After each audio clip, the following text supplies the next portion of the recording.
Hey y'all, I'm Allison, 30 female. Growing up, I had the privilege of being spoiled. My father, a successful businessman, provided me with a more than comfortable life. However, don't mistake my privilege for snobbery. Sure, I enjoyed the finer things in life, but I also knew the value of humility. I wasn't just a spoiled brat. I was so much more than that. Unfortunately, the moment people heard my name, their assumptions would kick in. They would turn away, assuming that I was just another entitled rich kid.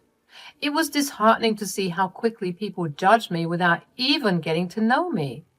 As a result, I found myself lacking genuine friendships, often surrounded by jealousy instead of genuine connections. It left me feeling lonely and, at times, desperate for meaningful relationships.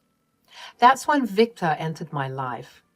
We met, sparks flew, and before I knew it, we were married after only 3 months of dating. Stupid, I know, but what can I say? It was a whirlwind romance, the kind you see in movies. For the first time, I experienced what it truly meant to be in love, and I held on to it with all my might. Victor was my anchor, my partner in crime, and my rock in this unpredictable world. But, as they say, life is never smooth sailing. Along with my newfound happiness came the complexities of navigating family dynamics. You see, Victor's parents, Asher and Jenny, were not exactly thrilled with our relationship.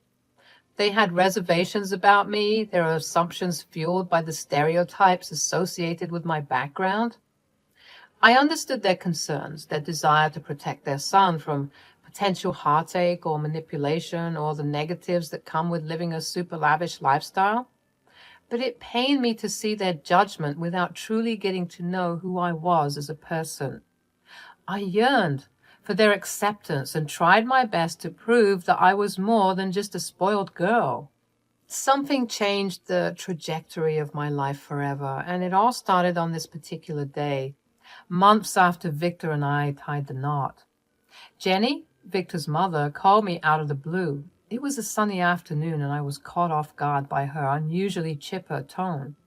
You know, the kind of tone that makes your heart skip a beat because you know something unexpected is coming your way.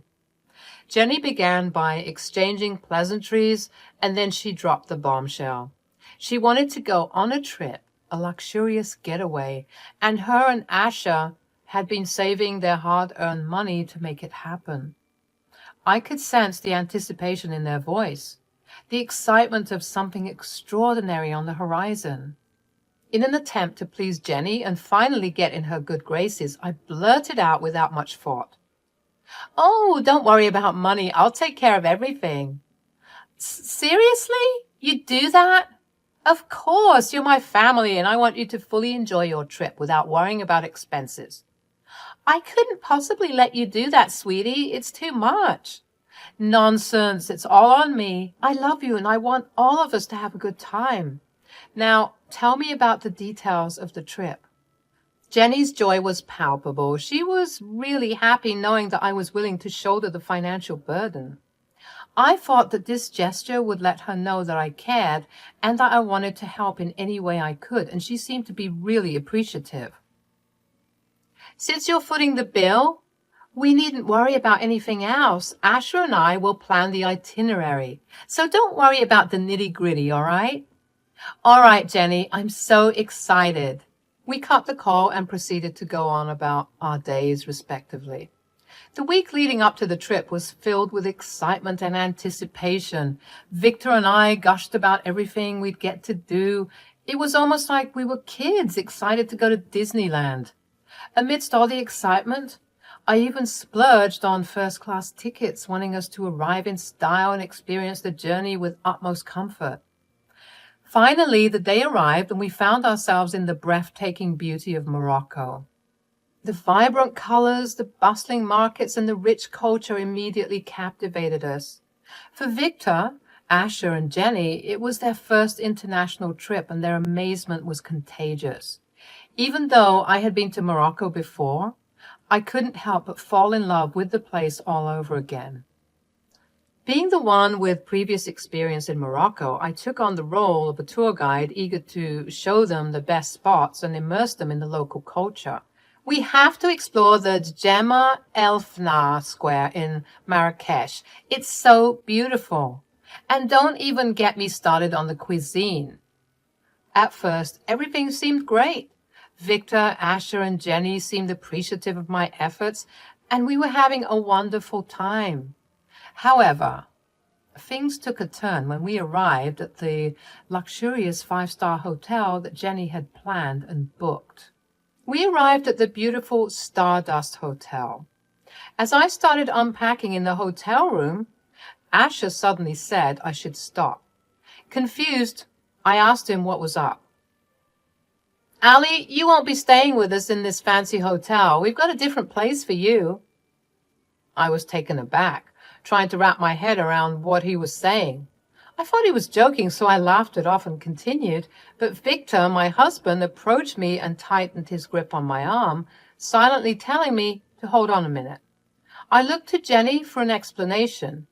Jenny, with a smirk on her face, chimed in. Oh, Ali, this five-star hotel is just for us. We found a motel online where you'll be staying. My jaw practically hit the floor. I couldn't believe what I was hearing. I turned to Victor, searching for answers in his eyes, but he stayed silent. My frustration grew, and I desperately tried to understand their twisted reasoning. What are you saying? Why are you doing this? Jenny and Asher wasted no time in explaining themselves. They claimed that they never really liked me, thinking I was too full of myself. This was their way of teaching me a lesson in humility. You've been spoiled for too long. You need to be humbled. I mean, seriously? Who offers to cover all the expenses on a luxury trip? And let us go first class. You just never stop, do you? You're always showing off your money. I did no such thing. I was just trying to be kind. Oh, please, Ali. We all know that you're obsessed with your money. You too? What is wrong with all of you? You think you're better than all of us, don't you? With your fancy dad and his fancy money, what would happen if he lost everything, You'd be nothing.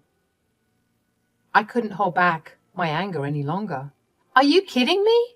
I've always appreciated what I have, and I've never acted like I'm better than anyone. I just wanted to take my family on a trip. What's wrong with that? Asher and Jenny both wore smug expressions, as if they were proud of themselves. It was crystal clear that their dislike for me ran deep. They were willing to go to extreme lengths to put me down without considering how hurtful their actions were. I turned to Victor, and for a moment he looked remorseful. I shrugged away from him and said, All of you are idiots. I guess I'm an idiot too for trusting any of you. I was so fed up and angry that I grabbed all my stuff and stormed out of that hotel room like a thunderstorm. Let me tell you, I was fuming. How could they treat me like this? As I made my way down to the lobby, my phone buzzed and I saw a notification from Jenny. Can you believe she had the audacity to send me the details of that crummy hotel they booked for me? Ugh, I couldn't even deal with it. I just blocked all three of them right then and there. I didn't need that negativity in my life. So there I was, stuck in the hotel lobby, feeling completely defeated. I walked up to the front desk, hoping that they had some other room available. But guess what? They were fully booked. Talk about adding insult to injury. I was so upset and didn't know what to do. I found myself sitting in the lobby, tears streaming down my face. It was in that moment of despair that I decided to call my dad. I poured my heart out to my dad. I told him everything that had happened, from the messed up booking to being left stranded in the lobby. He listened to me without interrupting, his voice filled with understanding. Oh, sweetheart, I'm so sorry you had to go through all of that. I've always told you to be careful before rushing into a marriage. With our type of money, there are vampires always out to get us. I know, Dad. It's just I thought things were different with Victor. I thought he truly loved me. I just feel so stupid. Sometimes people disappoint us, Allie. It's a tough lesson to learn, but it doesn't define you. Yeah, I guess you're right. It just hurts so much, you know? I understand, sweetheart. But remember, you're a soldier. This setback won't keep you down for long. You're strong and you'll rise above it. I know it. Thanks, Dad. I really needed to hear that. Then my dad said, by the way, which hotel are you in? It's called the Stardust Hotel, but I already checked. They're fully booked. You know, you could easily clear out the place if you wanted to. I know, but why would I displace all these people? They deserve to enjoy their stay here, even if this place is harboring some idiots who kicked me out. The nerve. I literally paid for the hotel room and they had the audacity to kick me out. Hold on. Did you say Stardust? Yeah, I did. Why? Wait one moment, Cupcake. I need to check something. He put me on hold for a couple of minutes, and when he returned, his voice was filled with excitement. Tell those fools to get out of my hotel. What? Your hotel? What do you mean? Turns out I own the place. Wait, what? How is that even possible? It's actually quite a funny story. So I was gambling. I know you said I should stop, but it was one time, I promise. Uh-huh, sure. Anyways, the lads and I were gambling and my friend was sloppy drunk, completely wasted. He ended up betting on his hotel. We strongly advised him not to do it, but he just wouldn't listen. Ali, that friend of mine, is Moroccan, and the hotel in question is Stardust. I was speechless, not knowing how to react. It felt like a twist of fate, a lucky coincidence, like a deus ex machina. I'm presuming you won? Always. I never lose, you know that. I could practically hear him smirking through the phone. I don't know what to say. That's completely insane. I forgot to check up with him about transferring ownership. This game happened about a month ago, but I called him up when I put you on hold. You're insane. No wonder people think we're snobby. Well, that's just how the game works. Now go and kick those buffoons out of my hotel. Thanks, Dad. Don't mention it, sweetheart.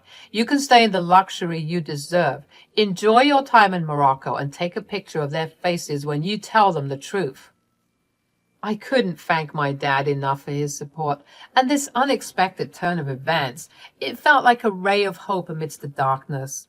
As I hung up the phone, a sense of resilience and determination filled me.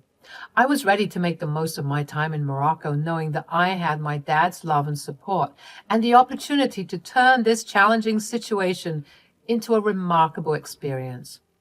I stormed back to the hotel room where Jenny, Victor, and Asher were staying. My anger fueled my determination as I knocked on the door, demanding their attention. Victor opened the door, surprised to see me, but I didn't give him a chance to speak. I'm coming in whether you like it or not. I barged into the room, and Jenny immediately started screaming.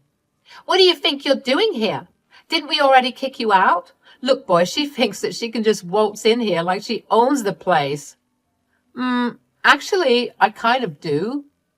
Get a load of this. Are you so spoiled that you think any luxurious thing belongs to you? What did I tell you guys? I was right all along. If you don't get out of here, I'll just have to call security.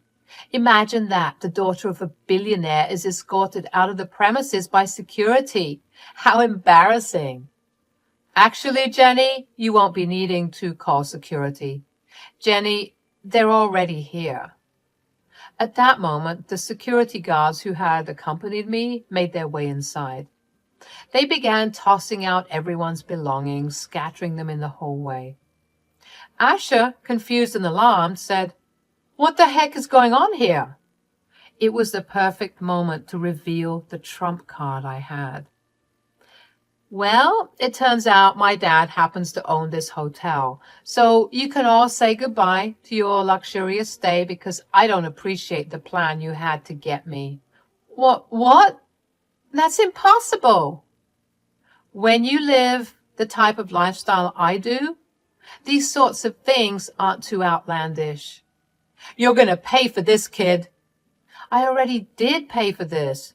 Don't think I get any special passes. I'm a paying customer and I paid for this room. Ali, please. Oh, now you want to crawl back. I'm afraid it's too little too late. Allison, please. We don't know anything about Morocco. Where are we going to go? Unfortunately, that's none of my business. Oh, hey, maybe you could stay in that motel that you got for me. I don't think that single bed will fit all three of you, though. Maybe two of you could sleep on the floor. You're a monster. Asher, it's all of you who are the monsters. You treated me like crap, and you thought I'd let you get away with it? You're even dumber than you look. Allie, I'm so sorry. Me too, Victor. I'm so sorry that I trusted you guys. Anyways, enjoy your stay in Morocco, or don't. I don't care. And Victor, I'll need those divorce papers signed ASAP once I send them to you. I can't stand the thought of still being related to any of you in any way after what you did to me today. Jenny sobbed uncontrollably, and Asher tried to resist shouting at the guards, but he was no match for the bulky security team, who swiftly restrained him and escorted them out of the room. As they were being led away, Asher couldn't resist making a snide remark about me being a spoiled brat. My anger boiled over, and without thinking, I spat in his face. You know what, Asher? You can all go to hell. Jenny, Victor, and Asher were embarrassingly thrown out of the hotel, their faces filled with humiliation as they were escorted by security. A couple of hours had gone by, and they were stranded on the side of the road as they desperately Googled hotels that could accommodate them. They tried to reach out to me, probably realizing the gravity of their actions, but since I had blocked their contacts, they resorted to sending me desperate emails, revealing their failed attempts at finding available hotels. I read their emails, but I had no interest in engaging with their apologies or pleas for forgiveness. I called my dad to update him on the situation. Dad, you won't believe what I'm seeing right now. I can spot Jenny, Victor, and Asher from my window. They look so lost and helpless. I think they've been looking for a hotel for some time now. I'm surprised that it's taken them this long. Well, my dear, about that. Oh, God. Dad, what did you do? I've taken matters into my own hands. I made a few calls and called in some favors. Their names are blacklisted, making it nearly impossible for them to even secure a reservation at a decent hotel. Dad, that seems a bit extreme, don't you think? They've already faced the consequences of their actions. Extreme? Maybe. But no one messes with my baby. They thought they could toy with you and make you suffer. They needed to learn a lesson, and I made sure they did. They won't forget this any time soon. I appreciate your protectiveness, Dad, but I hope you didn't go too far. I don't want them to suffer endlessly.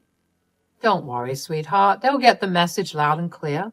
Sometimes people need a taste of their own medicine to understand the impact of their actions. Trust me, it's for the best.